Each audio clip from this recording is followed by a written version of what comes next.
तो मालूम है वाष्पें गैसीय अवस्था में होती हैं और गैसें एक दूसरे के अंदर मिक्स हो जाती हैं, तो हम यहाँ पर शब्द शुद्ध का इस्तेमाल नहीं कर सकते, ये आंशिक दाब होंगे। तो सबसे इम्पॉर्टेंट चीज़ ये अब आपको पढ़नी है कि राउल्ट का नियम है क्या। तो आप ये लिखेंगे राउल्ट का नियम क्या है कि किसी भी विलयन में, किसी विलयन में, आप इस बिल्कुल ऐसे समझ सकते हैं, लिखने की जरूरत भी नहीं है, किसी विलयन में घटक का कौन सा दाब है, ये आंशिक दाब। घटक का आंशिक दाब किसके बराबर होता है, किसके गुणनफल के बराबर होता है, उसके आंशिक दाब, उसके शुद्ध दाब तथा मोल प्रभाज के, तथा मोल प्रभाज के गुणनफल के बराबर होता है, गुणनफल के बराबर होता है। स्टेटमेंट को रटने की जरूरत नहीं है, आप इसको बहुत आसानी से समझ सकते हैं। मैं फिर आपसे कह रही हूँ ये आंशिक दाब है। तो विलयन के अंदर, ये विलयन ही हो गया क्योंकि दो चीज़ें हैं, किसी भी विलयन के अंदर कोई भी घटक ले लीजिए, चाहे आप ए घटक ले लीजिए चाहे बी घटक ले लीजिए, इनके जो आंशिक दाब होंगे वो उनके शुद्ध दाब और उनके मोल प्रभाजों के गुणनफल के बराबर होंगे, राइट। अब आपको इसका छोटा सा डेरिवेशन करना है और डेरिवेशन के लिए आप यहाँ पर देख सकते हैं, आप देखिए कि आपको जो ए का आंशिक दाब है वो राउल्ट के नियम से आपका क्या आ रहा है, वो राउल्ट के नियम से आ रहा है पी नॉट ए एक्स ए, इसको आप समीकरण 1 मान लेंगे। ऐसे ही आपका जो बी का आंशिक दाब आ रहा है वो P naught B x, sorry P naught A x A आ रहा है और ये पी नॉट बी एक्स भी आ रहा है, समीकरण नंबर 2 हो गया। और आप देखिए कि पी टोटल जो है वो आपका वो किसके इक्वल आ रहा है, P A plus P B, यानी कि दोनों के आंशिक दाब के इक्वल है। ये आपका समीकरण 3 हो गया। अब आपको क्या करना है कि जो पी ए और पी बी की वैल्यू है उन दोनों को यहाँ पर पुट करना है। जैसे ही आप पी ए पी बी की वैल्यू पुट करेंगे, देखिए पी ए की वैल्यू आपकी क्या है, P naught A x A, और पी बी की वैल्यू क्या है, P naught B x B, right. लेकिन आपको एक और चीज़ याद होगी, कल मैंने आपको पढ़ाई थी कि यदि किसी विलयन में दो घटक उपस्थित हैं ए और बी, तो दोनों के मोल प्रभाजों का सम 1 के बराबर होता है। तो आपके पास दो ही तो घटक हैं, ए और बी, तो यानी कि यहाँ पर हम एक चीज़ लिखेंगे, as we know that x A और एक्स बी बराबर 1, तो एक्स बी बराबर क्या हो जाएगा, 1 माइनस एक्स ए। उठाकर इस समीकरण 3 जो है उसमें ये वैल्यू आप पुट कर देंगे, यानी समीकरण 3 और 4 से, 3 और 4 से क्या होगा, जैसे ही आप एक्स बी की वैल्यू पुट करेंगे तो पी टोटल इक्वल टू क्या हो जाएगा, P naught A x A, P naught A x A, और प्लस आपका हो जाएगा पी नॉट बी 1 माइनस, यहाँ पर एक्स बी की जगह पर आप रखेंगे 1 minus x A,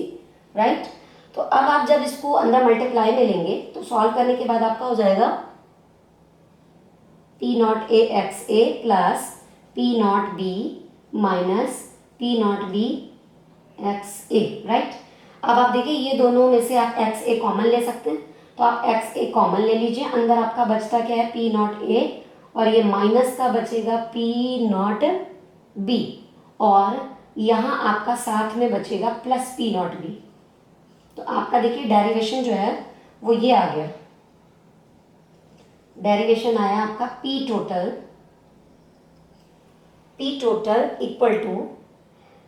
x A आपने कॉमन लिया था, P naught B x B और पी नॉट बी। तो सबसे इम्पॉर्टेंट चीज़ आपको यहाँ पर ये याद रखनी है कि इसमें अगर आपको ऐसे विलयनों का कुल दाब निकालना हो तो इनका कुल दाब निकालने के लिए आपको दोनों के शुद्ध दाब पता होने चाहिए। देखिए ये बी का शुद्ध दाब रख दीजिए दोनों जगह, और ये का शुद्ध दाब रख दीजिए, और किसी एक घटक का मोल प्रभाज पता होना चाहिए, और आप उसका कुल दाब आसानी से इस फॉर्मूले को अप्लाई करके निकाल सकते हैं। तो ये था आपका राउल्ट का नियम, आपको समझ में आया होगा। अगर आपको कोई डाउट हो तो आप मुझे व्हाट्सएप पे पूछ सकते हैं, राइट। तो अब सबसे पहले आपका राउल्ट का नियम हो गया। अब इस राउल्ट का नियम और हेनरी का नियम दोनों में आपको कंपैरिजन करना है कि दोनों में क्या सिमिलैरिटी है, क्या डिफरेंस है, ठीक है। तो राउल्ट का नियम आपने जो अभी पढ़ा है वो ये है,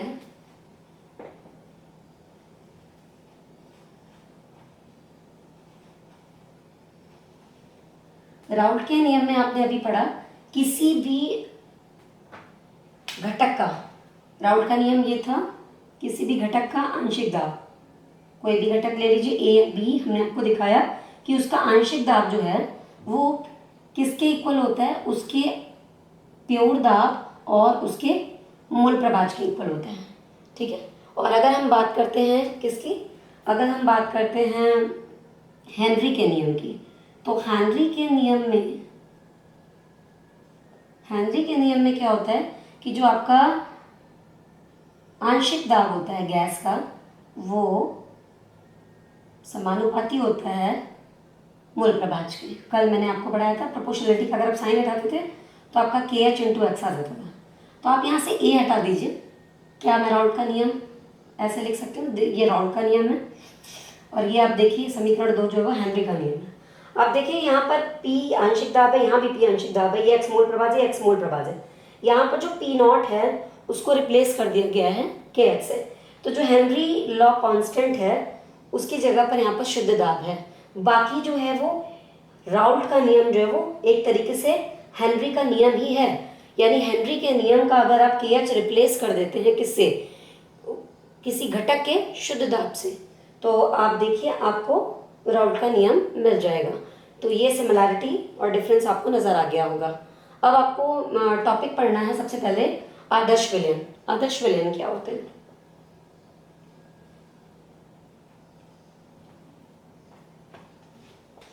आदर्श विलयन पढ़ने से पहले आपको सबसे इम्पोर्टेंट चीज़ ये पता होनी चाहिए कि जब भी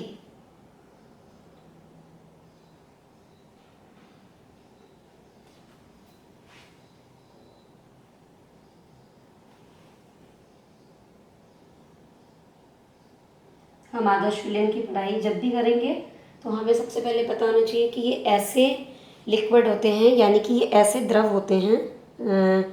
जिनको जब आपस में मिक्स किया जाता है तो ये राउल्ट्स लॉ को फॉलो करते हैं। किसको फॉलो करते हैं? ये राउल्ट्स लॉ को फॉलो करते हैं, राइट।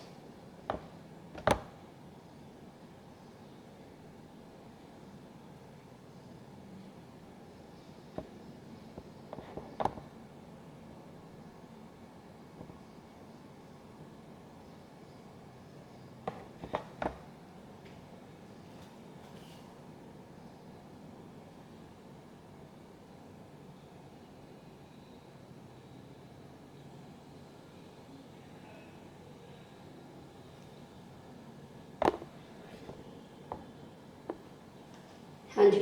तो आप पढ़ने जा रहे हैं आदर्श विलयन।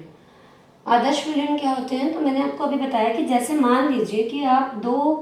लिक्विड हैं आपके पास, एक लिक्विड ए है माने कि एक द्रव ए है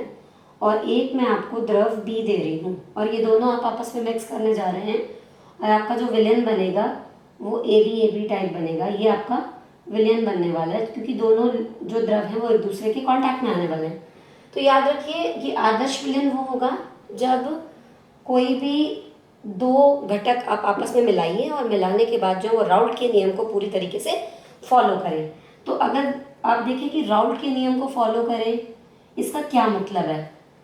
तो राउल्ट के नियम को फॉलो करने का मतलब है, जैसे आप एक जनरली इसको समझ लीजिए कि हमने आपको द्रव दिया है ए, तो उसमें केवल ए का एक अणु नहीं है, उसमें ए के बहुत सारे अणु हैं और आपको मालूम है अणुओं के बीच में भी आपस में आकर्षण होता है, तो ये इनके बीच में आकर्षण है, राइट। ऐसे ही हमने आपको एक अलग लिक्विड दे दिया है बी और बी के अणुओं में भी कुछ आकर्षण है और आप देखिए चूंकि अणुओं के बीच में आकर्षण होता है, इन्हें आदर्श तब माना जाएगा जब इन दोनों को मिक्स किया जाए और आपको ए बी टाइप विलयन मिले और उस विलयन में ए और बी के बीच में चूंकि बॉन्ड बनने वाला है और वो जो बॉन्ड है यानी कि कहने का मतलब वो जो इंट्रैक्शन है, इंट्रैक्शन का मतलब होता है अन्योन्य, मतलब कहने का मतलब आपसी संबंध, तो इनके बीच में जो आपस में बंध बन रहा है उसकी जो स्ट्रेंथ है, उसकी जो पावर है वो इनके जो पास अपने अपने बंध थे उनकी पावर के इक्वल हो। कहने का मतलब ये है कि इसको जनरल लैंग्वेज में समझ सकते हैं आप कि जैसे मान लीजिए कि ए ने अपना बॉन्ड तोड़ा 5 किलो कैलोरी का और इसने भी अपना 5 किलो कैलोरी से बॉन्ड तोड़ा और यानी कहने का मतलब है इन दोनों को 5 किलो कैलोरी एनर्जी देनी पड़ रही थी बॉन्ड तोड़ने के लिए, लेकिन यहाँ जो बॉन्ड जब बना तो 5 किलो कैलोरी एनर्जी ही रिलीज हुई। रिलीज इसका मतलब ये हुआ कि अब जब तुम इस बॉन्ड को तोड़ोगे तो इस बॉन्ड को तोड़ने के लिए भी 5 किलो कैलोरी एनर्जी ही ज़रूरत पड़ेगी। शायद आप बहुत अच्छे से जानते हैं कि जब भी कोई बॉन्ड बनता है तो एनर्जी रिलीज होती है, और अगर वो रिलीज होने वाली एनर्जी उतनी ही बॉन्ड को वापस दे दी जाए तो वो बॉन्ड टूट जाता है। मैं आपसे ये कह रही हूँ कि आदर्श तब है जब दोनों को तोड़ने के लिए इन दोनों के बीच जो अन्योन्य है, यानी इन दोनों के बीच में जो इंटरेक्शन है,